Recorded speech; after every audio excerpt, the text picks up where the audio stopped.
सुरक्षितां बहुमतिं व्याघातदूरस्थिताम्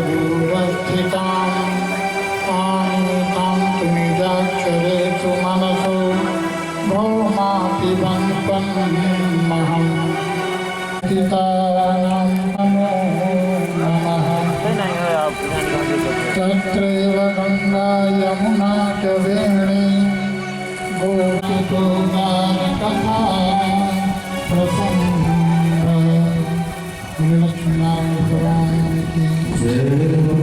कहे गोविंद कोई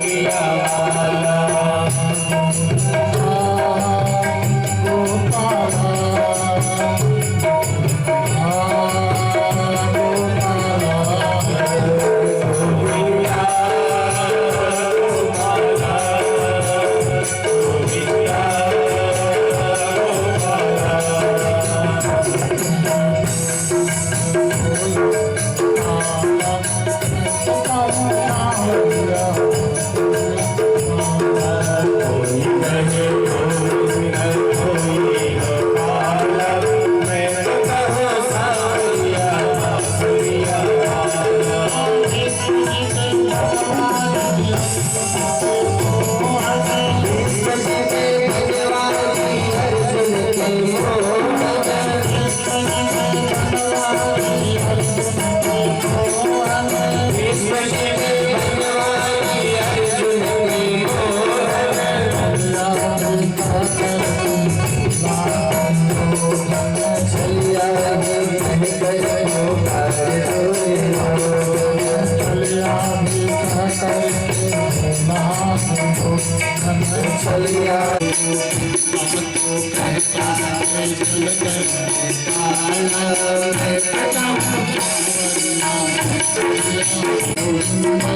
बाल लीला में भगवान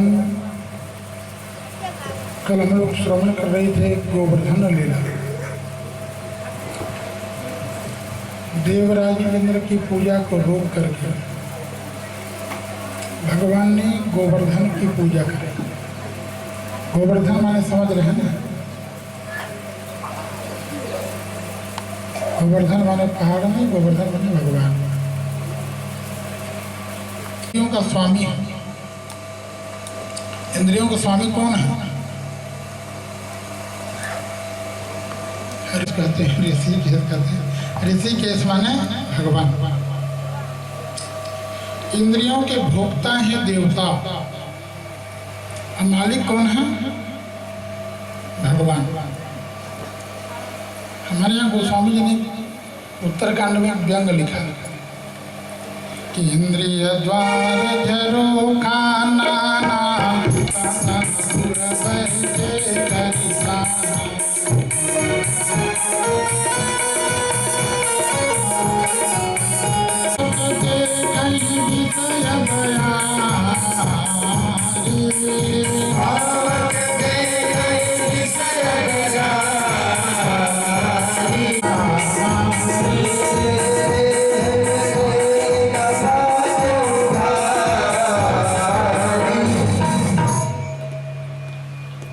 इंद्रियों के अलग अलग अधिष्ठात्री देवता है। ये देवता उन इंद्रियों से भोग प्राप्त करते हैं। ये देखे रहते हैं कि हमको इस इंद्रियों से ये भोग मिल जाएगा, इससे ये भोग मिल जाएगा। कहाँ बैठ जा माता जी, बैठ जा, बैठ जा, बाद में करो ना, बाद में कराओ, पूरे नहीं, बाद में रुपये बैठ जा। अचानक फेंके तो हम जाने कीड़ा मकोड़ा में गिरा। हाँ जो प्रसन्न लाके कनाई को फूट डाला था, 10-10 रुपया डाले हो तो चलो बैठा। भगवान की अनुकूल अगर आप भोग करेंगे तो भोग करने पर वो इंद्रियां कमजोर। जैसे आँख से बढ़िया बढ़िया देखो, दिन भर मोबाइल देखो तो आँखी ठेठी लगाए रहे। अधिष्ठात्री देवता, उन देवताओं के, वो देवता उन इंद्रियों के द्वारा भोग करते हैं। और जब उन इंद्रियों से, उन देवताओं से भोग कराएंगे तो धीरे धीरे करके वो इंद्रियां क्षीण हो जाएंगी। लेकिन उन्हीं इंद्रियों को अगर आप भगवान में समर्पित कर दें तो इंद्रियां कमजोर न होकर के वो इंद्रियां मजबूत। इसी पूजा का नाम है गोवर्धन पूजा। भगवान ये कहना चाहते हैं आप अपने इंद्रियों को जो भोग में लगा रहे हैं, उसी भोग को योग में, मेरे में लगा दो तो वह इंद्रियां इतनी मजबूत हो जाएंगी, तुम्हें पतन की तरफ न ले जा करके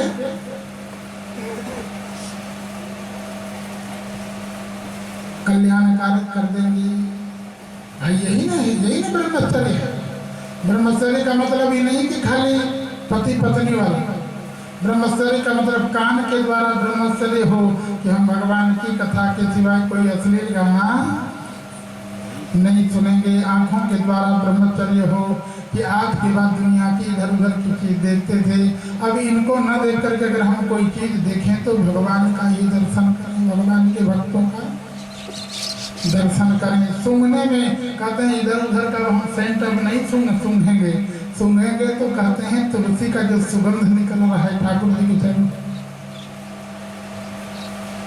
लेकिन इंद्र को जब यह पता चला तो इंद्र को खराब लगा। ये देखो संसार वासियों को देखो कि हो श्रीमद महात्म्यम गोपालं कानको कसा। कई जंगलियों को तो देखो कि कृष्णमृतम उपाश्रित्य ये चक्रुदेव इन्होंने कहा कृष्ण रूपी चमत्कारिक बालक को प्राप्त किए तो देवताओं का। इंद्र ने कहा इसका मैं परिणाम चखाऊंगा। इंद्र ने समर्थक मेघों को बुलाया कि कहते समर्थक मेघ आ गए हैं कि गणम संवर्तकम नाम मेघानाम चंतकारिणाम। ये समर्थक मेघ हैं, कहते हैं जो सृष्टि के लय होने के समय इनका प्रयोग, जब किसी चीज का गलत समय में प्रयोग किया जाए तो उसका परिणाम सही नहीं। संवर्तक मेघ मात्र बनाई गई थी जब सृष्टि का लय किया जाए। ये जब बरसात करते तो हाथी के सूंड की तरह उनकी धाराएं बहने लगती और बिना कारण से बिना समय से जब इनका प्रयोग किया गया तब तक उल्टे ही हो। रावण ने भी इनका प्रयोग किया था हनुमान जी, लेकिन रावण प्रयोग करते हैं तो कहते हैं कि चपरी चौगुनी। हनुमान जी के पूंछ से जो आग निकल रही थी 4 गुना बढ़ गई। आप देवराज ने भी दुरुपयोग कर उनको बुला करके कहा जाओ ब्रजमंडल को एकदम लय कर दो, डुबो दो जाकर। लेकिन जिस समय देवराज ने एक दौर बता दिया संसार के जितने में ब्रह्मांड के देवता हैं भगवान की शक्ति से ही शक्तिवान है। ऐसा मान लें जैसे पंखा चल तो रहा है लेकिन पंखा ही कहते कि मेरे में क्षमता है, लेकिन ये पंखा की क्षमता तब तक है जब तक पावर हाउस से इसमें लाइट आ रहा है। लाइट जैसे बंद हो वैसे ही ये मान लेना कि इसकी क्षमता के ऊपर नाराज हो गया। अभी हमको दंड देना चाहता है तो पहुंच के देखना ब्रजवासियों का धीरे धीरे भगवान कृष्ण के प्रति इतना विश्वास हो कि भगवान कृष्ण को छोड़ करके इस विपत्ति के समय वो किसी देवी देवता भूत प्रेत के चक्कर में नहीं गए कि भूत महाराज हमारा कल्याण का। ये दोनों जन चुपचाप बैठक हो गए, इनका दोनों का लाभ हो। और जीव जो है जीव से लेकर के देवता तक ये जितने कर्म करते हैं एकाएक इनके सोचा हुआ कर्म होता है। बस बहनी हो तो बस यही चढ़ा दे। बात बहुत मूढ़े मुझे को चढ़ा तो ना चला चला चलो वहां बाद में सब चढ़ाओ, नीचे में सब लोग को चले जाते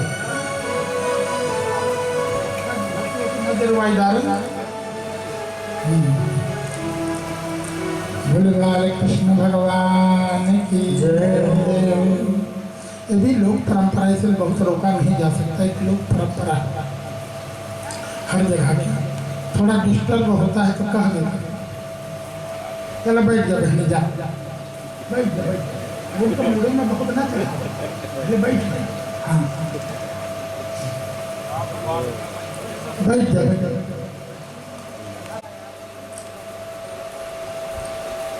देखना जिस समय मेघ रहने लगे ब्रजवासियों के देखना यही भक्त का लक्षण है। जो भगवान का भक्त हो उसे भगवान के ऊपर विश्वास हो। हम भगवान की आराधना तो बहुत करें, भगवान का मंत्र तो बहुत ले लें, अगर भगवान पर अगर हमारा विश्वास नहीं है तो मंत्र लेना सब बेकार है। हमारे यहाँ भगवान के शरणागति के 6 अंग हैं। आपको बताओ, मंत्र लेने वाला अगर इन 6 अंगों का 6 नियमों का अनुपालन नहीं करता तो उसका मंत्र लेना बेकार। तो इसलिए नहीं कहा जा सकता भाई उनका होगा। अब पत्नी जब किसी से शादी हो गई तो बेकार तो हो ही नहीं सकती, उसी की कहलाई। लेकिन अगर वो अपने नियम का पालन करती है तो अपनी पति प्रिया होती है। ऐसे ही भगवान का भक्त अगर जो भक्ति का नियम है, शरणागति के नियम है, अगर उनका अनुपालन करता है तो भगवान का प्रिय बनता है। लेकिन भक्त तो है ही है, भगवान का तो होता है अप्रिय होता है। जैसे कोई पत्नी है, पति की बात न माने तो पति की पत्नी तो होती है लेकिन प्रिय पत्नी नहीं। पत्नी को प्रिय पत्नी होना चाहिए कि नहीं? पति को भी प्रिय पति होना चाहिए और पत्नी को भी प्रिय पति। अभी होता है हम लोग भी भगवान से का मंत्र लेते हैं भगवान के अपने आप को शरणागत कहते हैं कि आज के बाद हम भगवान हो गए, भगवान के भक्त हो गए हैं, वैष्णव हो गए हैं। तो भगवान के यानी नहीं 6 नियम ऐसे हैं। इन 6 नियम को जिस लाइन में लगाओगे तो उस लाइन में आप पक्के होते। ये 6 नियम है। अनुकूल जाने रहे, जितने भगवान के मंत्र लिए हो जाने रहे, खाली दगाए ले और फुकाए ले भरे से काम न चले। 6 नियम है। कौन कौन नियम?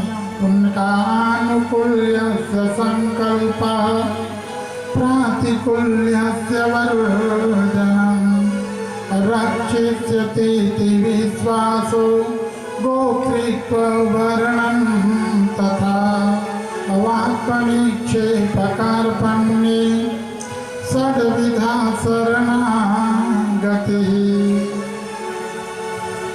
भाई देखा दिया जाए तो गुरु बात। ये मंत्र वालों के 6 नियम है, जाने रहे। कौन कौन? कि 6 नियम है। अगर इन 6 नियमों को पालन नहीं करता तो भगवान का प्रिय भक्त नहीं, अप्रिय भक्त। पहला है आनुकूल्य संकल्प प्रातिकूल्य वर्जनम रक्षिष्यति विश्वासो गोत्रीत्व वर्णम तथा अवात्मनिक्षेपकार्पण्ये षड्विधा शरणागति। पहला भगवान के भक्त का नियम है आनुकूल्य संकल्प। जो भगवान के अनुकूल है, जो धर्म के अनुकूल है, उनको करने का संकल्प। दुनिया क्या आडंबर करे उसके चक्कर में न पड़े। भगवान मनमाना आडंबर से प्रसन्न होने वाले, जो नियम से न चले मनमानी से कोई भी। भगवान मनमानी लोगों के लिए भगवान ने कहा कि शास्त्र विधि मुसृज्य, जो शास्त्र की विधि को छोड़ करके मनमाना चलता है उसके भाग्य में मेहनत मिलता है, फल। इसलिए काम हुआ करें, विधि से करेंगे तो आपको मेहनत तो कम लगेगा लेकिन फल। इसलिए आज हम कहा कि बिटिया के बियाह कर, बिटिया के बियाह कर। उनके बिटिया का भी विवाह शास्त्र में वर्णित। अब कन्या का भी कर देंगे तो समलैंगिक विवाह होता है। उस लड़की का फिर से अगर आप जयमाल कराएंगे उसका दूसरा विवाह होगा। आप लीला में भी जो किए हैं, नाटक में भी जो करते हैं, वह भी एक प्रकार का विवाह ही माना जाता है। इसलिए जिस समय वृंदा का भगवान ने सतीत्व हरण किया, वृंदा का सतीत्व हरण कर ध्यान था ना, झलकरिता सुव्रत प्रभु सूरकार जतीन जब ते जाने मरम तब श्राप को पकड़। इस समय वृंदा को यह पता चला कि भगवान ने मेरा जलंधर बन करके भगवान ने मेरा सतीत्व हरण कर लिया, तो क्रोध में आकर वृंदा ने कहा प्रभु आप तो धर्म का रक्षण करने के लिए आए हैं, आपने ऐसा क्यों किया? अरे मैं तो आपकी परम आराधिका थी, आपकी परम भक्ता थी, फिर आपने मेरे साथ इतना बड़ा छल क्यों किया? छल नहीं करना चाहिए था ना। और रिश्तेदारों में वृंदा के कौन रिश्ता रह जाना था? नहीं, वृंदा और भगवान का रिश्ता जाना था। टीवी में देखे रंग भुला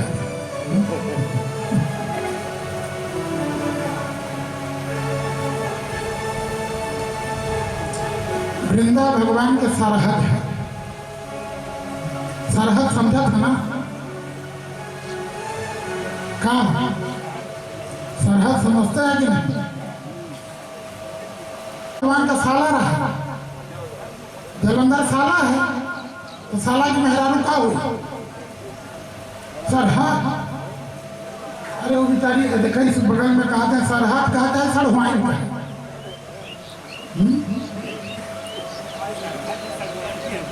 अलग होती, हम बहुत कम जाने से कई सर मान साले की पत्नी का जो कहत होता है। भाई लक्ष्मी का भाई है जलंधर। क्षीर सागर से उत्पत्ति लक्ष्मी की भी हो रखी है और क्षीर सागर से ही जलंधर पैदा हुआ। जलंधर क्या हुए तो आप क्या लाके जलंधर बसावा क्या वही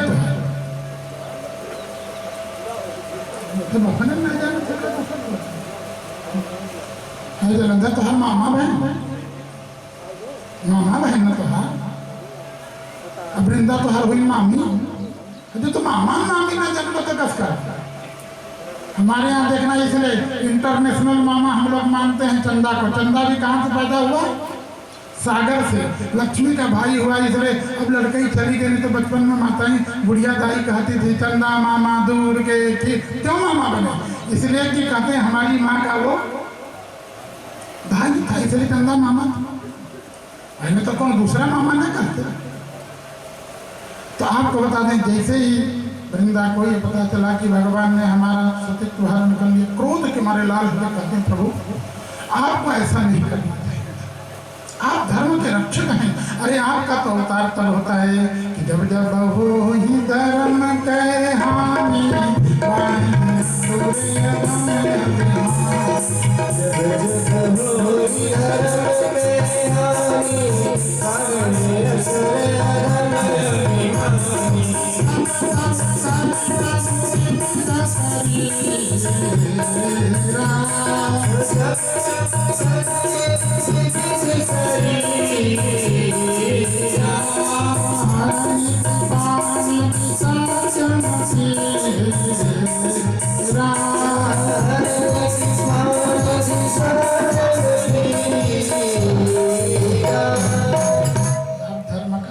करने के लिए आ रहे हैं। आप खुद सतीत्व हरण करके आप धर्म का यही करेंगे।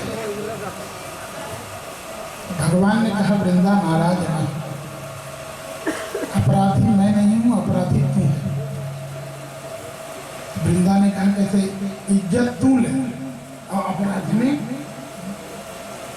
भगवान ने कहा वृंदा तुम याद करो लगभग जब तुम 7 साल की थी, गुड्डा गुड्डा के जब बिया सिया कराते हैं तो बचपन में ही वृंदा खेल खेल में आपको बता दें भगवान को पति मान करके भगवान की प्रतिमा में भगवान के साथ गुड्डा गुड्डी का विवाह नहीं करती थी। भगवान के साथ अपना विवाह करती थी कि मैं। भगवान ने कहा वृंदा समय निकल गया, तुम तो भूल गई लेकिन मुझे। भगवान ने कहा कि उस बचपन के भी तुमने हमारे गले में जयमाल डाला, हमारा तुम्हारा गंधर्व विवाह, उस रिश्ते को समय के बीत जाने पर तुम तो जवानी में भूल गए लेकिन हमको। तो वृंदा ने कहा प्रभु ये नाटक मत है। क्या उस रिश्ते को आप अभी तक याद रखते हैं? क्या अभी भी आप मुझे चाहते हैं? याद रखो तो हम आपकी पत्नी बने। भगवान ने कहा वृंदा मेरा शाश्वत संबंध है, तब भी मैं तुम्हें पत्नी के रूप में स्वीकार किया था, अब भी करूंगा।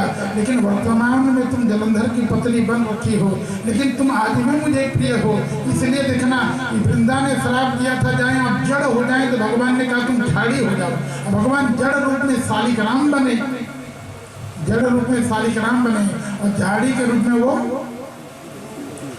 तुलसी बनी। और भगवान ने कहा तब भी तुम्हें चाहते थे, आज भी चाहते हैं, शाश्वत तुम रहोगी। और भगवान ने कहा पत्नी का सम्मान कैसे किया जाता है, यह इस रूप में बताया। आप थोड़ा सा उनकी बात मानो तो लोग कहते हैं मूड़े चढ़ाए। भगवान ने कहा जब तक तुम 24 घंटा हमारे ऊपर में नहीं रहोगी तब तक हमको संतोष। इसलिए शालिक राम की तुम बहुत पूजा करो, बहुत कुछ चढ़ाओ, लेकिन अगर शालिक राम जी के ऊपर में तुलसी न चढ़ाओ तो भगवान और पूजा स्वीकार करने वाले। कभी कभी खेल, इसलिए खेल में भी अमर्यादा, इसलिए हम इनका ही कहीं बनावा लड़का लड़की अगल बगल बैठे, यहाँ तक शोभा तक ठीक है। जयमान लाओ कि जो पाँव पूजन होगा, पाँव पूजन करवा कि तैयारी कुछ किया है, माल टाला है, दूरे दूरे पाँव पूजो भगवान। तुलसी और शालिक राम का इसलिए देखना साथ एक बहुत दिखावन आज समाज इसलिए बह जा रहा है आडम्बर। हमारे यहाँ का आपको बता दें धीरे धीरे करके जो शास्त्रीय पद समाप्त हो रहा है और आज बहुत आवश्यकता है अपने धर्म को इस आडंबर से बचाने की। अब आज ज्यादातर कथावाचक और साधु धर्म को आडंबर में डाल रहा है, नया नया रोज होते। अरे वो छोड़ रहा आपको बेटी सब नाम बदला, एक जने के दूसर बना ले तो हो गया। मंत्र का स्वर अलग अलग बदलता है, रेडीमेड मंत्र। पहले हमारे यहाँ जितने भी मंत्र थे सबका सुंदर एक स्वर। अब तो मनमाना, जहाँ जब देखो दीर्घ लगा रहे हैं, जहाँ देखो प्लुत लगा रहे हैं। आज दक्षिण भारत में कुछ मर्यादा है। दक्षिण भारत का 1000 पंडित को एक साथ बोलिए, एक स्वर। और हमारी मध्य भारत और उत्तर भारत के 2 पंडित एक साथ बैठाते थे, जन राम के तरफ बोलेगा तो जन श्याम के तरफ बोलेगा। इसलिए मनमाना है, एक साथ बोलने पर अच्छा। ये आपको बता दें मिलिट्री वालों को इसलिए देखना पुल उल में परेड नहीं कराते, एक साथ चलते, एक साथ धमक लगे पुल फूट के। ऐसे ही वेद मंत्र जब सब ब्राह्मण मिलकर के एक साथ पढ़ते थे तो उसका ध्वनि का शब्द ध्वनि से निकलता है। आवाज आगे पीछे करेंगे तो उसकी ध्वनि में उसका कारण एक जन फिल्मी वाला राग लगाने, जन दूसरा वाला फिल्मी का राग। वेद मंत्र आदि का एक स्वर के साथ में अगर पाठ करेंगे तो उसका लगता है, लेकिन यहाँ तो एक ही दवा। मंत्र बहुत चिल्लाने की चीज नहीं है। मंत्र का एक हमारे यहाँ उदात्त अनुदात्त सब का एक सीमा हुआ। अब आजकल तो देखना विवाह आदि में जब वो होते द्वार 4 होते तो जे पंडित है गलते पढ़े, लेकिन जे घर घर आए के बोल दिया 4 जन कहें जब हमारे पंडित बोला तो पंडित बोलते। अब इनके आगे इतने जोर से तो बेचारे को हिम्मत है ना, चाहे असली बोले चाहे गलत। एक आते होते डीजे बजवा दिए। पंडित की अनुकूल्य संकल्प प्रातिकूल्य वर्जन। भगवान की अनुकूलता का हम लोग संकल्प करेंगे। बढ़िया बैठने की व्यवस्था बना देंगे। बोले सियावर रामचंद्र की। तो जो अनुकूलता है, अनुकूलता माने कहते हैं जो शास्त्रों में लिखा हुआ ये अनुकूलता, जो भगवान के अनुकूल चलता है, भगवान की बात मानता है, तो भगवान कहते हैं वो भगवान का प्रिय होता है। रामायण में भगवान कहते हैं मेरा प्रिय कौन है कि मम अनुशासन माना ही जो भगवान के अनुशासन को मानता है, भगवान के नियम को मानता है, तो भगवान का। किसी ने कहा भगवान हमका कुछ बताए नहीं, हम का माने? भगवान ने कहा मेरी श्रुति स्मृति वाग्य। भगवान का जो श्रुतियों में स्मृतियों में लिखा है मेरी आज्ञा। तो ये जो श्रुति स्मृति की बात को मानने का संकल्प करना चाहिए कि इसको हम मानेंगे पक्का। जो इसका विरोध है उसे प्रातिकूल्य वर्जनम, विपरीत चीज को कहते हैं ना हम करेंगे, और अगर हमारा चलेगा तो दूसरे को किसी को करने भी देंगे। कोशिश तो करेंगे, न करेंगे न करने देंगे। किसी ने कहा तुमसे कोई जबर मिल गया, मजबूत मिल गया, तब क्या करो? इन कान मुंह भी न तो चला क्षमता है काटियता सुजीव जो बसाई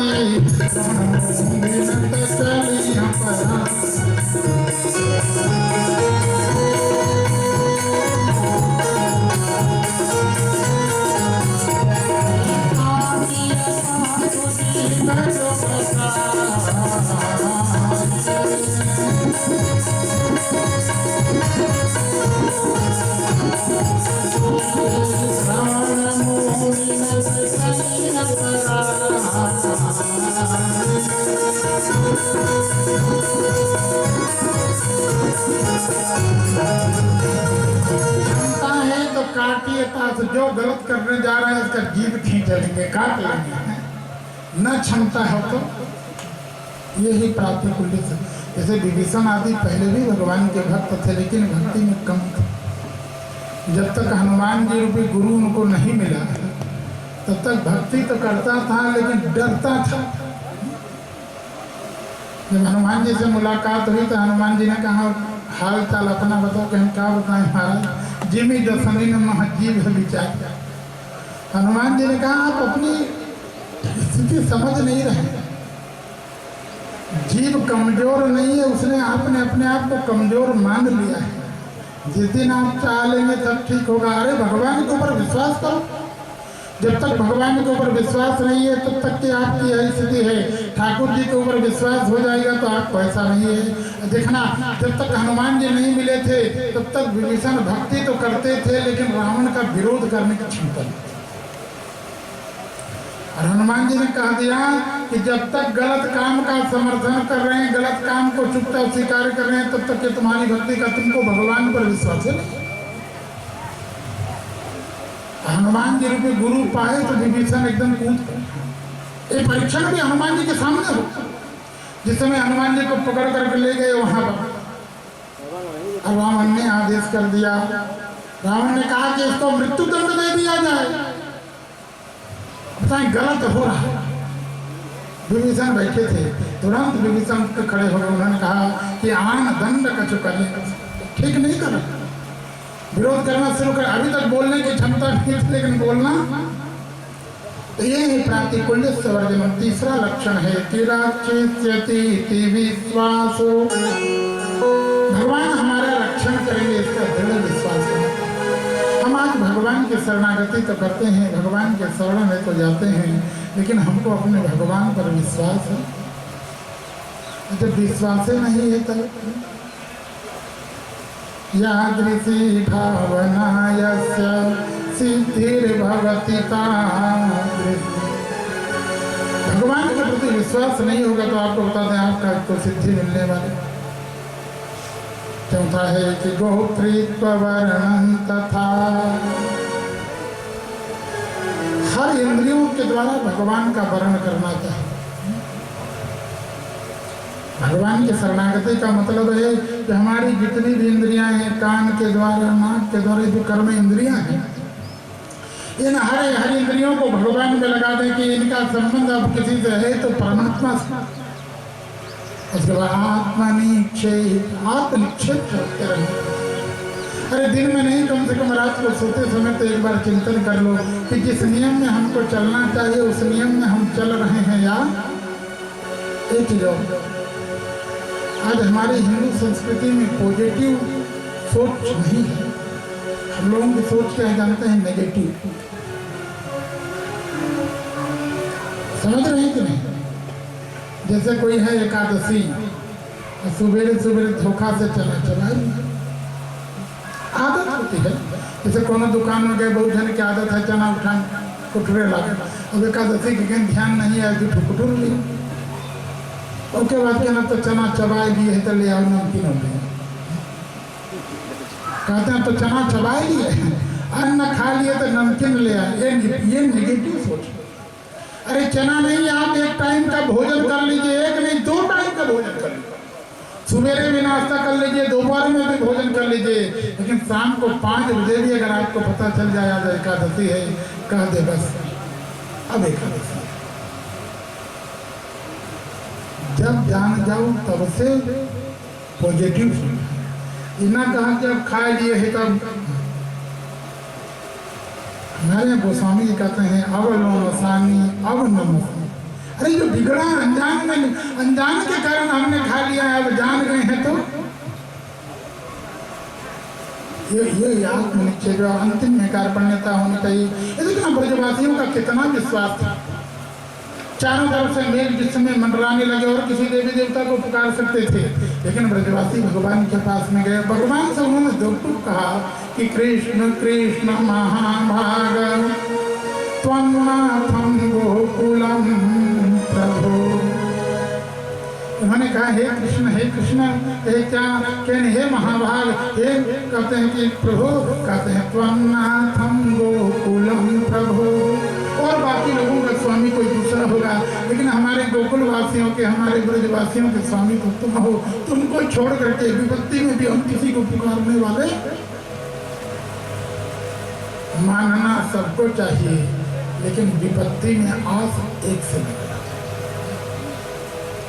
जैसे एक स्त्री है, ससुर से लेके सास से लेके देवर से लेके सबको माने, लेकिन जरूरत सबसे न कही। जरूरत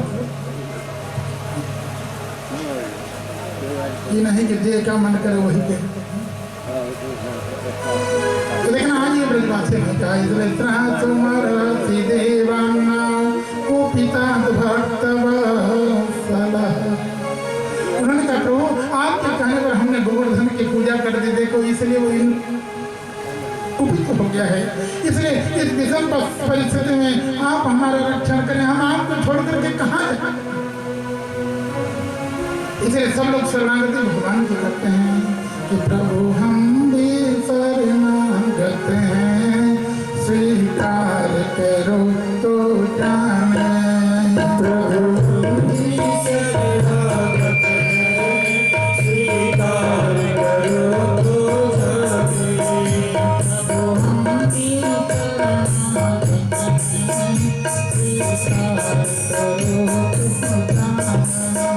प्रभु हम भी शरणागत हैं, स्वीकार करो तो जाने।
इसलिए कुछ लोग तो शरणागति की तरफ बोले, कुछ लोगों ने देखा कन्हैया ये बताओ, जब पूजा कराना चाहते तो गोवर्धन कराइए खूब, थाल के थाल छप्पन लोग। अभी पत्ती निकल के कहता क्यों नहीं अपने गोवर्धन से? भगवान ने कहा विश्वास करो, चलो चलते। लेकर के भगवान गए गोवर्धन जी के पास में। तस्मात् शरणं गोष्ठं मन्नष्टं परिग्रहं गोपाये स्वात्मयोगेन सोयं मे बतयाहितः। भगवान ये समझ गए थे, भगवान ने कहा ये सब मेरे शरणागत, इनका रक्षण करना है। और वहाँ जाकर के गोवर्धन जी के पास में गए। और गोवर्धन जी बोले क्या करना धरना सब इन्हीं कोई नाटक तो नहीं करते। ब्रजवासियों ने कहा कन्हैया उस दिन तो हम लोग जैसे आए तुम बुलाए, तेरा गोवर्धन प्रकट, आज बोलता नहीं। भगवान ने कहा देखो गोवर्धन जी कारण है कि भाई देखो किसी बड़े आदमी से संबंध हो जाए तो छोटी छोटी बातों को नहीं कहा, उसके लायक थे। भगवान ने कहा गोवर्धन जी से हमारा इशारा में बात हो चुका है। उन्होंने कहा अरे कन्हैया ये बताओ इतनी छोटी सी बात के लिए तुम सबको लेके आए? ब्रजवासियों ने कहा हमारे ऊपर मौत की आफत बनी है, देवराज इंद्र पूरा नष्ट कर देना चाहता है, तुम्हारे गोवर्धन को बात छोटी लगती है। भगवान ने कहा रे ब्रजवासियों आप लोगों के लिए बड़ी बात होगी, लेकिन गोवर्धन निकले छोटे। उन्होंने कहा आखिर इंद्र कुपित होगा तो क्या कर लेगा, बहुत करेगा, पानी बरसाएगा ना। इंद्र के औकात इतना है कि जल वृष्टि करेगा। तो हमारे गोवर्धन जी कह रहे हैं अगर वो पानी बरसात रहा है तो छाता लगाए, पानी के लिए तो छाता से काम चल जाएगा। भगवान ने देखा ये कहते न हस्ते न कृपा गोवर्धना जलम। यह कहते हुए भगवान आपको बता दें ददार लीलया कृष्ण क्षत्रा कौनिव बालकः। भगवान ने कहा गोवर्धन जी करें पानी से डर छाता लगा लो, और तुरंत कहते कहते खेल खेल में भगवान ने बाएं हाथ से गोवर्धन धारण कर लिया। बोले गोवर्धन धारण भगवान की जय। भगवान ने कहा पानी गिर रहा है, चले और नीचे चले और नीचे चले, अब क्या करें? लेकिन जरा मन में विचार करो, असमर्थक में बरस रहे हैं, छाता लगाने भर से काम चलेगा? अरे छाता से तो ऊपर में नहीं गिरेगा, लेकिन जो पूरा पानी नीचे आएगा वो तो डुबो देगा। लेकिन जीव कोई काम करता है तो तुरंत भगवान तो पहले से सब विधान बनाएंगे, उनका तंत्र पहले से बनाए। देखना इस लीला को करने के लिए भगवान ने रामावतार में ही इसकी व्यवस्था बना ली थी। भगवान रामावतार में ही जान गए थे कि जिस समय द्वापर आएगा उस समय इंद्र से हमारा झगड़ा, इंद्र से झगड़ा होगा तो इंद्र पानी बरसाएगा, तो भगवान उसी समय व्यवस्था करे थे। इस समय भगवान रावण के ऊपर में विजय प्राप्त करके लौट के अयोध्या आए। तो अयोध्या आने के बाद में एक दिन भगवान ने दुर्वासा जी को निमंत्रण दिया, और जब दुर्वासा जी को निमंत्रण प्रदान कर दिया, दुर्वासा जी ने भगवान से कहा कि राघव हम आपके अनन्य भक्त हैं, लेकिन क्रोधी गुस्सैल आदमी, ऐसा ना हो तुम हमको लेके जाओ कोई कृष्णावतार को सत्यानाश। कृष्णावतार में यदुवंशियों को चौपट करने वाले ही दुर्वासा। इन्होंने श्राप दे के कहा कि लड़का लड़के नहीं, कहते हैं कि वंश को नाश करने वाला जिजानी वो मंदा मूसलम कुलनाथन। इसलिए दुर्वासा जी ने कहा राघव हमको, लेकिन राम जी ने कहा महाराज आप चिंता न करें, मैं मर्यादा पुरुषोत्तम हूँ, मैं मर्यादा से अलग नहीं जाऊंगा तो आप श्राप नहीं देंगे, आपका वरद हस्त। लेकिन दुर्वासा जी आए तो भगवान ने सीता से कहा कि सीते देखो ये हमारे अनन्य पूज्य हैं, एक चीज हो ये इतने बड़े साधक हैं कि हमारी साधना करते समय दुर्वा के रस के सिवाय कोई चीज की इनको आवश्यकता है, जिनको जीवा का सुख लेना नहीं है, मात्र दुर्गा का रस पी करके जो संसार का कल्याण करने के लिए, देव कल्याण करने के लिए भगवत आराधन में जिनका मन एक निष्ठ हो गया है, ऐसे लगते हैं। तो मैं चाहता हूँ मेरा भक्त किसी प्रकार से करते हैं कि देखना परमात्मा का बन जाओगे तो हर प्रकार के भोग विलास भी भगवान देना, यह लोग के सुखम भोक्ता, इस लोग के सब सुख को भी देना चाहते हैं, जानते हैं सत्य पूरम जो आखिरी में अपना वो सत्य लोग भी भगवान देना चाहते हैं। तो भगवान ने कहा तुम तो कर्तुम अकर्तुम अन्यथा कर्तुम सर्व समर्थ हो, इसलिए एक काम करो 56 भोग के द्वारा आज महाराज जी को संतुष्ट। सीता जी ने क्या कहना था, भगवान के हालात में सत्य हैं, ये तो उद्भव स्थिति संहार कारिणी, ये सब क्षमता वाली थी। आपको बता दें जाकर के तुरंत सिद्धि प्रकट कर दी, 56 प्रकार का व्यंजन लेकर के एक थाल में सजा करके दुर्वासा जी के सामने में गई लेके। आपको बता दें इसलिए हम बार बार ही कहते रहते हैं हंसी मजाक कभी भी किसी रिश्तेदार से भी, साधु संतों से, किसी से नहीं करना। हंसी मजाक भी करते हैं तो उसमें भी मर्यादित शब्दों का ही तुम्हारे हंसी मजाक से वो प्रसन्न हो, नाराज हो, उसको बात लग जाए, ऐसी बात कभी। सीता जी 56 भोग तो लेकर के आते हैं। जैसे देखा माता जी 100 रुपया लेके आते हैं, तो 56 भोग लेके अब जल्दी चढ़ा बस चले गए।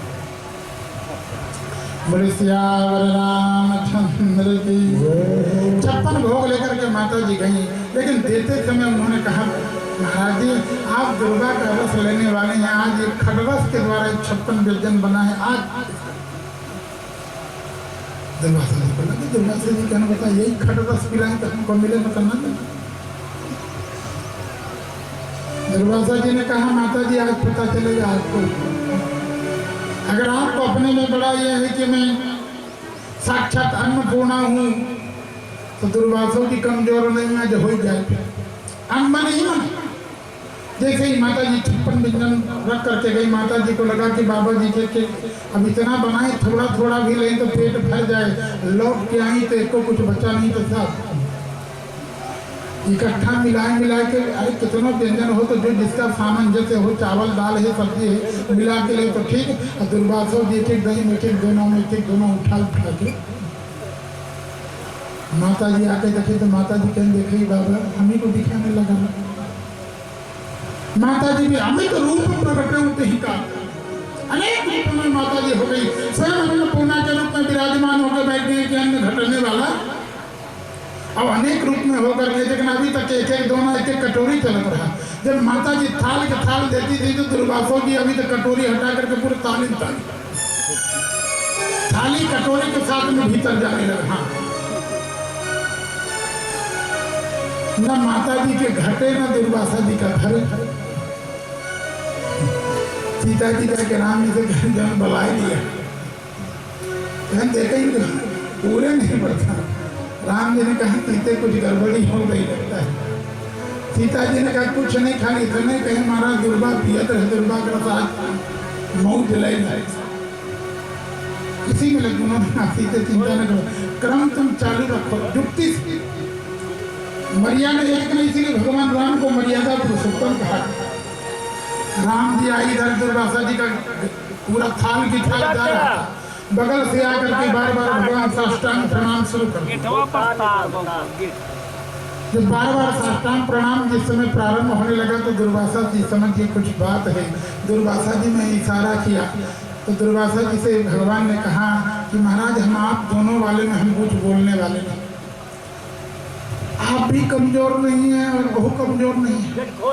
आपको कह दें तो आप गुरु महाराज है, उनको कह दें तो पत्नी है, तो दोनों से कहने का नहीं है। लेकिन आप दोनों अपना क्रम चालू रखिए, लेकिन ये ध्यान रखिए मैं जानता हूँ ना उनका घटने वाला है ना आपका भरने वाला है। तो आप दोनों के चक्कर में हम लोग क्यों?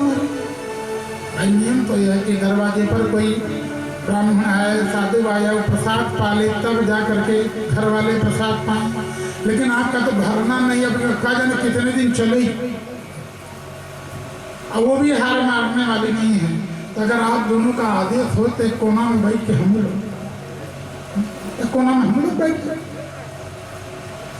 दुर्वासा समझ के उन्होंने कह रहा है संत को बिना प्रसाद पवाई जब तक उसको पूर्ण किए बिना ठीक नहीं है।